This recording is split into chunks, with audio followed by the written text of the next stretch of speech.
Assalamualaikum warahmatullahi wabarakatuh. Anak-anakku sekalian, kita melanjutkan materi yang kemarin ya, tentang hadas kecil dan hadas besar. Jika pekan kemarin saya menampilkan penjelasan tentang apa itu toharo atau bersuci dalam Islam, juga macam-macam air yang dapat digunakan untuk bersuci. Nah, untuk sekarang kita akan bahas secara detail apa itu hadas kecil dan hadas besar. Baik anak-anakku sekalian, silahkan dibuka bukunya di halaman 35, buku paket PAI-nya. Di halaman 35 bagian B ya. Di sini tertulis pengertian hadas kecil. Hadas kecil ya, perlu kalian garis bawahi, hadas kecil adalah suatu keadaan yang mewajibkan seseorang untuk berwudu ya. Atau boleh juga suatu keadaan tidak suci bagi seseorang yang mewajibkan untuk wudu. Saya ulangi, hadas kecil adalah suatu keadaan yang tidak suci bagi seseorang yang mewajibkan untuk berwudu. Nah, kenapa dia tidak suci? Karena dia sedang berhadas kecil. Nah, tapi cara menghilangkan hadas kecil di sini, jikalau dia ingin ibadah, maka dia haruskan atau diwajibkan untuk berwudu. Kalau dia tidak berwudu, maka ibadahnya tidak sah karena hadasnya belum dihilangkan. Nah, lihat di halaman 35, di sini ada ayat Al-Qur'an yang menjelaskan dari surat Al-Maidah ayat 6. Saya baca terjemahannya saja.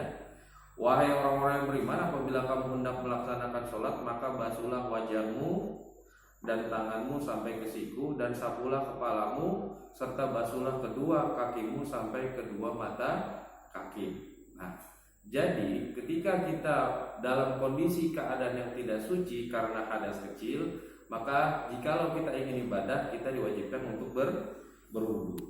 Nah, apa sih hadas kecil itu? Contohnya, 1. Buang angin, 2. Habis buang air kecil. Atau bisa juga hadas kecil itu ya, bersentuhan kulit antara laki-laki dengan perempuan yang bukan muhrim, yang bukan mahramnya. Seperti misalkan kamu bersentuhan tangan dengan temanmu perempuan, atau kamu bersentuhan tangan dengan istri dari pamanmu, misalkan pamannya paman kandung gitu kan, istrinya kan berarti kan bukan bagian dari keluarga garis ayah ibumu. Nah, berarti kamu wajib berwudu. Atau kamu hilang akal sesaat, gila sesaat ya, bisa disebabkan karena penyakit atau hal lainnya. Nah, adapun kalau misalkan kamu buang air kecil, ya berarti cebok dulu, habis cebok baru kamu melaksanakan wudu ya. Nah, atau kalau misalkan keluar sesuatu dari dubur, dari bagian belakang, bisa itu kentut ya, bisa itu buang air besar. Nah, kalau kentut ya cukup wudu, kalau buang air besar ya cebok dulu baru wudu. Nah, baik, untuk tata cara pelaksanaan wudu ya, nanti akan saya jelaskan, tapi sebelumnya kalian harus tahu dulu apa itu wudu ya. Wudu adalah membasuh anggota badan tertentu dengan air yang suci mensucikan. Saya ulangi lagi, wudu adalah membasuh anggota badan di bagian tertentu dengan air yang suci mensucikan, dengan tujuan untuk menghilangkan hadas kecil sesuai syarat dan rukunnya ya. Nah, sebab kenapa? Karena Allah tidak akan menerima ibadah sholat yang kalau ibadahnya tersebut tidak dalam keadaan bersuci. Nah, adapun tata cara wudu ya, lihat di halaman 37 yang bawah. Mungkin kalian sudah biasa wudu gitu, atau Pak, saya dari kecil kan udah sering sholat, saya udah biasa wudu. Tapi ya, sering saya perhatikan di masjid atau dimanapun, bahkan ketika kakak kelasku waktu itu ada praktek wudu, itu saya perhatikan tahu wudunya, tapi pelaksanaan wudunya itu masih kurang tepat ya. Karena misalkan ada yang basuh rambut, tapi basuh rambutnya ada yang ujungnya doang, ada yang pinggirnya, ada yang semuanya diguyur. Nah, itu kan harus ada kepastian yang mana yang benar gitu. Juga basuh tangan, ada yang gini-gini, ada yang sampai sini.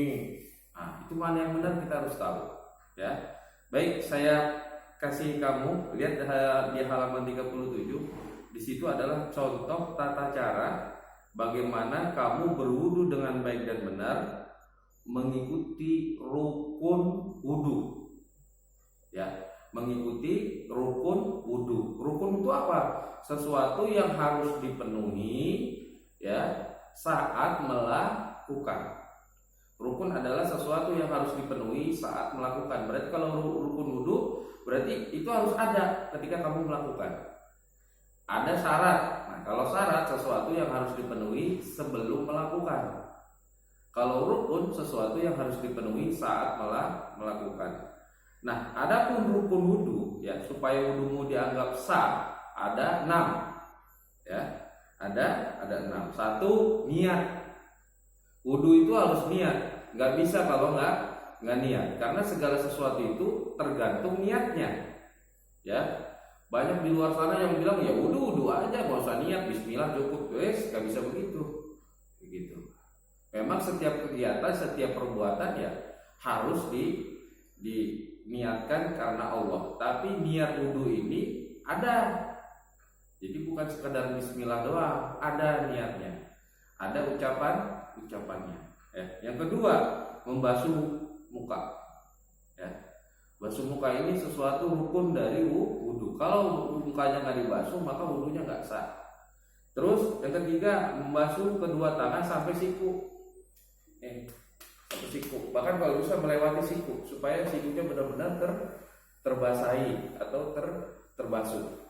Kalau cuma sampai sini, lengan nggak nyampe siku, ya berarti wudunya masih kurang sah karena rukunnya tidak terpenuhi. Lalu membasuh rambut ya sebagian, nggak perlu dibasahin semua, diguyur kayak orang keramas, nggak perlu. Pak, kalau ujungnya doang boleh. Pak, kalau sampai setengah silakan. Tapi yang baik dan benar adalah cukup sebagian dari rambut. Lalu membasuh kedua mata kaki ya sampai ujung jari kaki ya. Lalu yang terakhir tertib berurutan. Pak, tapi kan di wudu itu ada kumur-kumur, ada basuh hidung, ada basuh telinga, kok nggak disebutin? Nah, yang itu adalah sunnah wudu, gitu. Nah, kenapa ada rukun wudu dan ada sunnah wudu? Wudu yang baik itu adalah wudu yang rukunnya terpenuhi, sunnahnya juga terpenuhi. Tapi kenapa ada rukun wudu yang dimana ada bagian anggota tubuh lainnya yang tidak disebutkan? Nah, ini dalam kondisi darurat, jika kamu berwudu airnya kecil, sedikit, atau airnya terbatas, sedangkan yang mau wudu banyak, maka kamu cukup mengambil rukun wudunya, cukup mengambil wajib wudunya. Jadi rukun wudu ini wajib wudu. Mana yang harus kena basah, mana yang harus dilakukan. Kalau ini sudah terpenuhi, maka wudunya sudah sah. Meskipun sunnah wudu yang lainnya tidak dilakukan, karena dalam kondisi airnya sedikit, terus dalam antrian panjang, semua mau wudu, khawatir nanti yang lain nggak kebagian, atau kamu wudu tapi airnya separuh doang wudunya. Nah, maka ambil wajib wudunya, rukun wudunya aja. Tapi kalau airnya ngalir deras, terus kerannya juga banyak, meskipun antri ya kamu ambil semuanya, rukun dan sunnahnya. Saya kasih contoh. Pertama, kamu mencuci kedua tangan ya dengan niat bismillah 3 kali, lalu kamu berkumur-kumur 3 kali, lalu membersihkan hidung ya.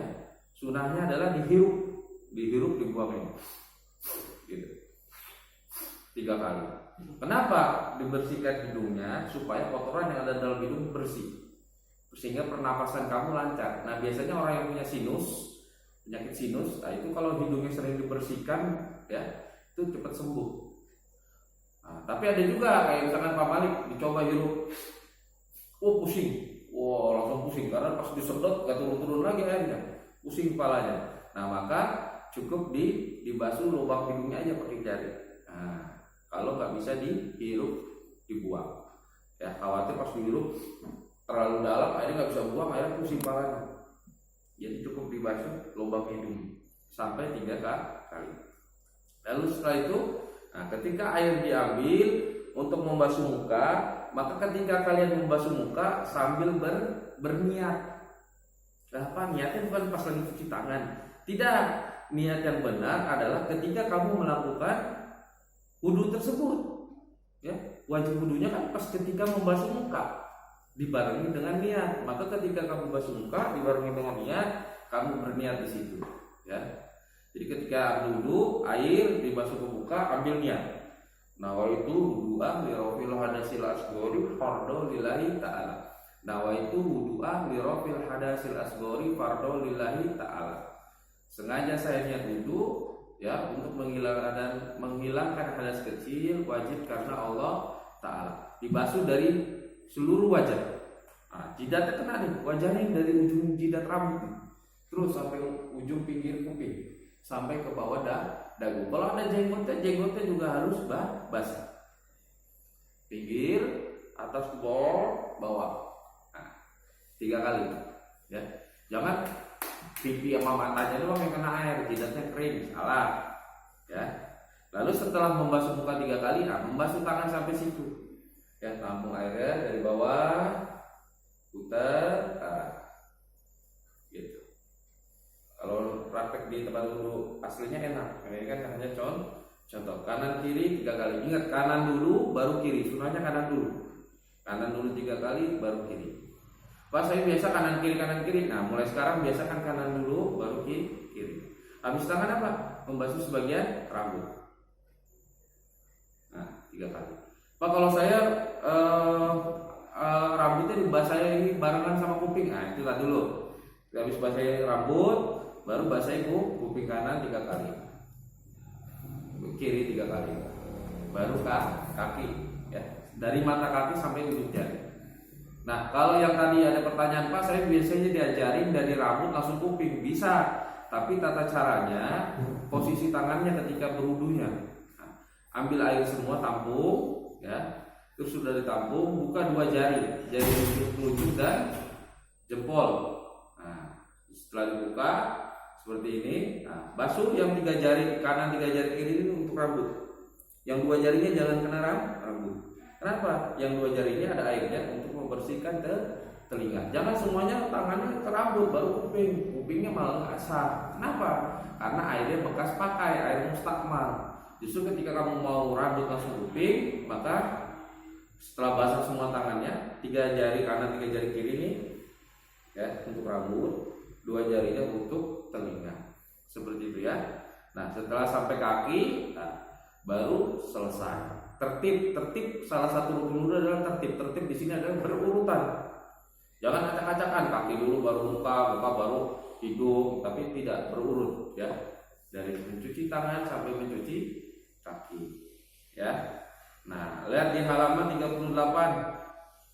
Nah, ini salah satu hal-hal yang dapat menyempurnakan wudhu. Salah satunya baca syahadat ketika mau wudhu, baca ta'awuz, baca bismillah, berkumur-kumur yang tadi saya bilang ya, bersiwak, membersihkan hidung. Nah, kumur-kumur, membersihkan hidung itu bagian dari sunnah ya. Terus membersihkan sela-sela jari tangan, jari kaki ya, membasuh 3 anggota wudhu ya, dan membasuh dari bagian tangan kanan atau bagian kanan, lalu bagian kiri, lalu membasuh kedua telinga ya. Setelah itu membaca doa setelah wudhu. Baik, selanjutnya ya, yang terakhir adalah hadas besar. Hadas besar adalah ya sesuatu keadaan yang tidak suci bagi seseorang yang mewajibkan orang itu untuk melakukan mandi. Kalau wudhu ya, hadas kecil sesuatu keadaan yang tidak suci yang mewajibkan seseorang untuk berwudhu. Kalau hadas besar sesuatu keadaan yang tidak suci yang mewajibkan seseorang untuk mandi. Mandi apa? Disebutnya mandi wajib atau mandi besar atau mandi janabah, atau bisa juga disebut mandi junub. Nah, ya. Apa sebabnya Pak hadas kecil itu? Kalau perempuan haid, ketika kamu haid, ada yang muda haid kan? Misalnya kalau perempuan ya, kalau laki-laki enggak haid, maka dia harus mandi junub. Ya, setelah bersih dia mandi junub. Atau kalau perempuan yang sudah dewasa setelah dia melahirkan, ada nifas, ya. Setelah melahirkan dia nifas, keluar darah selama 40 hari. Itu dia mandi biasa, belum mandi wajib. Tapi mandi wajibnya setelah 40 hari nifasnya sudah berhenti, baru dia mandi wajib, baru dikenakan sholat. Kalau laki-laki tidak haid, laki-laki tidak nifas, tapi laki-laki bisa mimpi junub. Mimpi junub itu apa? Mimpi keluar air, cairan dari sesuatu di bagian depan. Ini khusus laki-laki.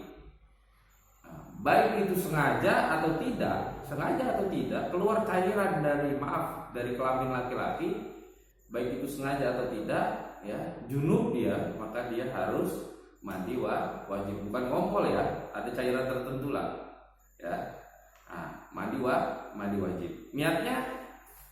Niatnya adalah nawaitu gusla janabati lirafil hadasil akbari fardo lillahi ta'ala.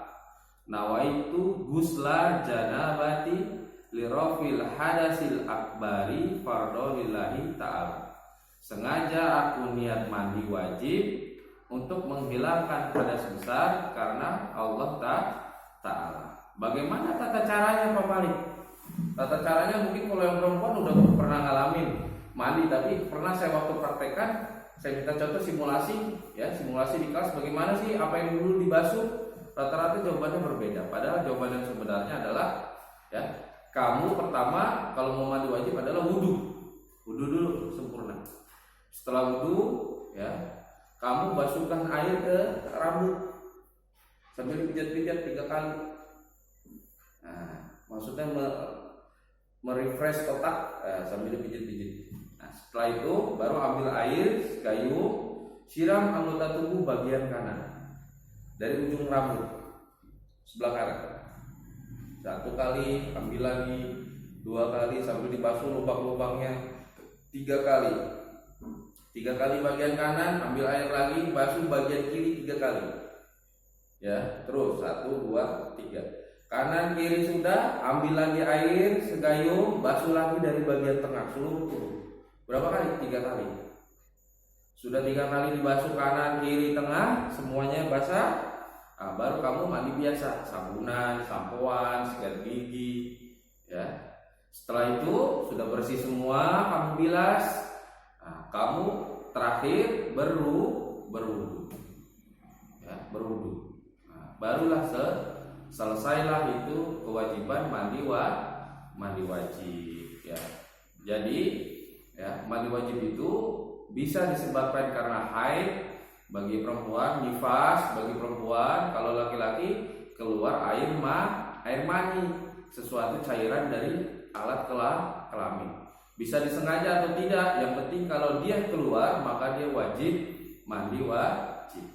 Atau yang terakhir, sebab-sebab, ya, kalian mandi wajib salah satunya adalah, ya, kalau yang sudah nikah berhubungan suami istri. Setelah berhubungan suami istri maka diwajibkan mandi wajib. Kalau kamu belum, nanti kalau sudah dewasa, ketika sudah punya istri atau punya suami. Atau bisa juga, ya, yang terakhir adalah, kalau kamu saudara ada yang meninggal, biasanya jenazah itu dimandikan dengan mandi wajib. Gimana Pak, kan udah meninggal, masa dia mandi sendiri? Enggak, dimandikan. Ya, baik, itu aja, ya, penjelasan dari saya. Adapun nanti kalau kamu mandi, ya, usahakan dengan kain basahan agar auratnya tidak semuanya terlihat. Lalu juga kalau seandainya kamu melakukan wudunya tidak ada air, maka bisa diganti dengan tayamum. Ya, tayamum. Niat tayamum bagaimana? Nawaitu tayamuma listibahatis sholati fardhu lillahi ta'ala. Nawaitu tayamuma listibahatis sholati fardhu lillahi ta'ala. Bagaimana caranya? Tempelkan kedua tangan ke bagian tembok, bisa kaca, bisa bangku, bisa meja, bisa kasur, bisa tempel, ya. Tidak perlu ditiup, nggak perlu digini, nggak perlu. Setelah ditempel, kalau kamu tiup hilang debunya. Kata yang menggunakan debu, atau nggak perlu juga kamu gini hilang lagi debunya. Cukup ditempel, habis itu basuh muka 1 kali. Lalu tempel lagi di tempat yang berbeda, jangan tempat yang sama. Baru basuh tangan, tangan kiri di bawah tangan kanan, ambil dari bawah. Nah, tangan ini jangan kena basuh. Yang ini buat yang kiri dari bawah. Nah, selesai. Satu kali basuh muka, satu kali basuh tangan dengan debu. Nggak ada debu bisa pakai pasir. Ya, tempel aja, bukan diambil pasir, disiram ke muka, bukan. Ya, itu aja penjelasan dari saya. Lebih kurang nanti bisa tanya jawab. Sekian, assalamualaikum warahmatullahi wabarakatuh.